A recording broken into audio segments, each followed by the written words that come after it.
இன்று ஒரு தகவல்ல ஒரு உலக தினம் பத்தி தான் பார்க்க போறோம். அதுக்கு முன்னாடி உணவே மருந்து, அளவுக்கு மிஞ்சினா அமிர்தமும் விஷம் என்ற பழமொழியை நல்லா ஞாபகம் வச்சுட்டு பாருங்க, கேளுங்க. இப்ப தெரியுதா நான் எதுக்காக சொல்றேன்னு?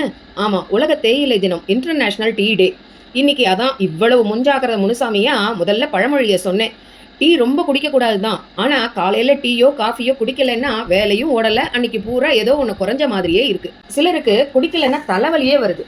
தலைவலி இருக்கிறவங்க இதை குடிச்சாதான் சரியா போகுதுன்னு இப்படி நிறைய. ஆனா இப்படிப்பட்ட டீக்கு கூட உலக தினம் கொண்டாடுறாங்கப்பா. டீ குடிக்கிறதால சில நல்ல விஷயமும் இருக்கு. ஆனா அது அளவோட இருக்கணும். டீல ஏலக்காய், ஜாதிக்காய், கிராம்பு, சுக்கு, வெல்லம் சேர்த்த டீ ரொம்ப நல்லது.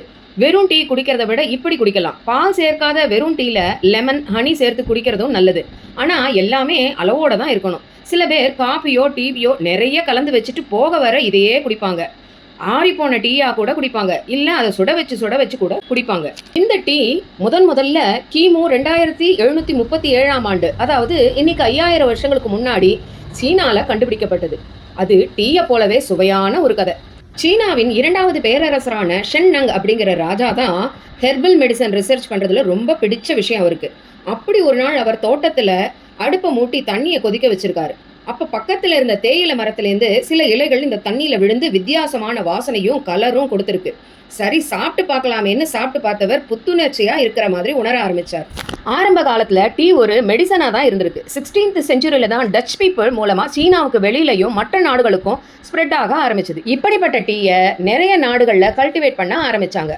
அதுல முக்கியமான நாடுகள் சீனாவும் இந்தியாவும் தான் அதிகமாக ப்ரொடியூஸ் பண்ணுறாங்க. அது தவிர Kenya, Sri Lanka, Turkey, Vietnam, Indonesia, Japan, Argentina, Bangladesh, Thailand போன்ற நாடுகளும் தேயிலை கல்டிவேட் பண்ணுறாங்க. டீ ப்ரொடக்ஷன் பண்ணுற நாடுகள் ஏஷியா லெவலில் 2005 டிசம்பர் 15 தான் முதல்ல டீ டேயாக இருந்திருக்கு. அப்புறம் டீ மேனுஃபேக்சர் பண்ணுறவங்க, கல்டிவேட் பண்ணுறவங்க, பிஸ்னஸ் பண்ணுறவங்க ரெகுலேட் பண்ணணும்னு திட்டமிட்டு 2019 தான் மே 21ஆம் தேதியை உலக டீ டே அப்படின்னு food agriculture and organisation people declare பண்ணாங்க. அதனால இப்போ 5 வருஷமாக தான் மே 21ஆம் தேதியை இன்டர்நேஷனல் டீ டே அப்படின்னு செலிப்ரேட் பண்ணுறாங்க. அப்பா, ரொம்ப பேசிட்டேன்ப்பா. இப்போ எனக்கு டீ சாப்பிடணும் போல இருக்கு. வரேன், நீங்களும் போய் அளவா ஒரு டீ குடிங்க.